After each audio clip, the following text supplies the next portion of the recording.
الحمدللہ والصلاة والسلام علی رسول اللہ۔ یہ حدیث نبی علیہ الصلاۃ والسلام پر جھوٹ ہے۔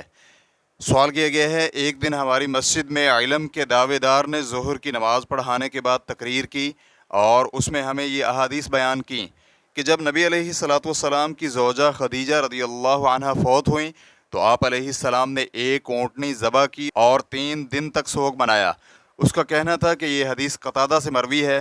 پھر اس نے ایک اور حدیث بیان کی جس کا راوی بیان کرنے سے انکار کیا۔ رسول اللہ صلی اللہ علیہ وآلہ وسلم نے فرمایا، میں درخت اور علی اس کا تنا اور فاطمہ اس کی شاخیں اور حسن اور حسین رضی اللہ عنہم اس کا پھل ہیں۔ پھر ایک تیسری حدیث بیان کی جس میں اس کا کہنا تھا، مکہ کی پہاڑیوں میں ایک دن نبی علیہ الصلاۃ والسلام کا ایک یہودی سے آمنا سامنا ہوا تو نبی علیہ الصلاۃ والسلام اسے فرمانے لگے، کیا تو مجھ پر ایمان لاتا ہے؟ یہودی کہنے لگا، میں آپ پر ایمان نہیں لاتا۔ تو نبی علیہ الصلاۃ والسلام نے اسے کہا کہ اس درخت کو بلاؤ۔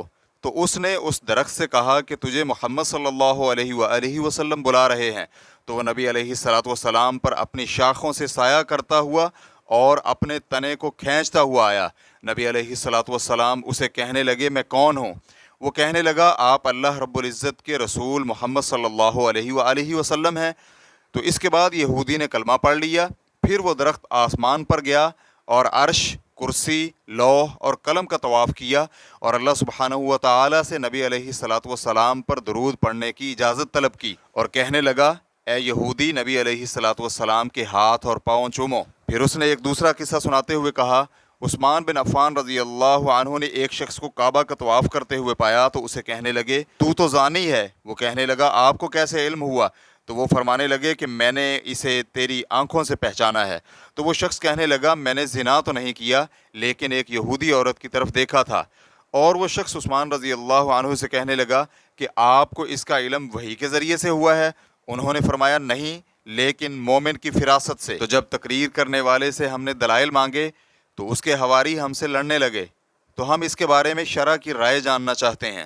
الجواب بعون اللہ سبحانہ و تعالی۔ اس واعظ نے جتنی بھی چیزیں ذکر کی ہیں وہ سب کی سب باطل اور نبی علیہ الصلاۃ والسلام پر افتراء اور کذب ہیں جن کی کوئی اصل نہیں۔ نہ تو نبی علیہ الصلاۃ والسلام نے خدیجہ رضی اللہ عنہا کی موت پر 3 دن کا افسوس کیا اور نہ ہی اونٹنی ذبح کی اور نہ ہی لوگوں کو تعزیت کے لیے بلایا جیسا کہ آج کل بعض لوگ کرتے ہیں۔ ہاں، یہ بات تو ہے کہ نبی علیہ الصلاۃ والسلام خدیجہ رضی اللہ عنہا کے لیے کثرت سے دعا کیا کرتے تھے اور بعض اوقات بکری ذبح کر کے خدیجہ رضی اللہ عنہا کی سہیلیوں میں بطور احسان اور ہدیہ تقسیم کرتے تھے اور خدیجہ رضی اللہ عنہا کے لیے دعا کیا کرتے تھے۔ اور اسی طرح اس نے جو کچھ درخت کے بارے میں بیان کیا ہے وہ بھی باطل ہے کہ جس کی کوئی اصل نہیں ملتی، اور اسی طرح یہودی کے بارے میں یہ سب کچھ کذب اور افتراء ہے جو کچھ مجرموں نے اپنے پاس سے بنایا ہوا ہے۔ اور اسی طرح عثمان رضی اللہ عنہ کا اس شخص کے ساتھ قصہ بھی صحیح نہیں، اور قتادہ رحمہ اللہ صحابی نہیں بلکہ تابعی ہیں۔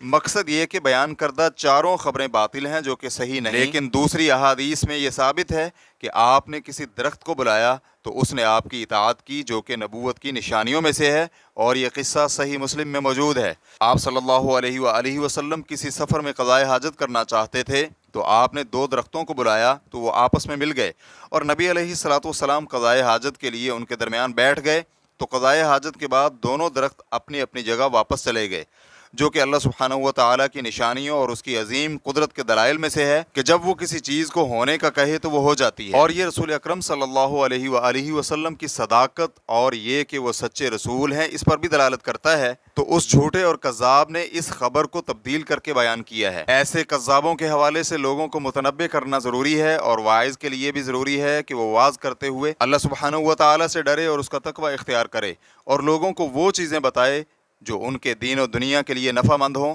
اور اس میں احادیث صحیحہ اور آیات قرآنیہ بیان کرے جن میں کفایت ہے۔ نبی اکرم صلی اللہ علیہ وآلہ وسلم سے صحیح حدیث میں ثابت ہے کہ آپ علیہ الصلاۃ والسلام نے فرمایا، جس نے بھی میری طرف کوئی حدیث بیان کی اور اسے اس بات کا علم ہے کہ وہ جھوٹی ہے تو وہ بھی جھوٹوں میں سے ایک جھوٹا ہے۔ صحیح مسلم۔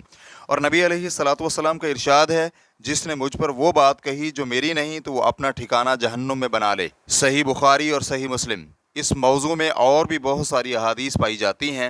ریفرنس کے لیے دیکھیے مجموع فتاوی و مقالات متنوعہ للشیخ ابن باز رحمہ اللہ، جلد نمبر 6 صفحہ نمبر 357۔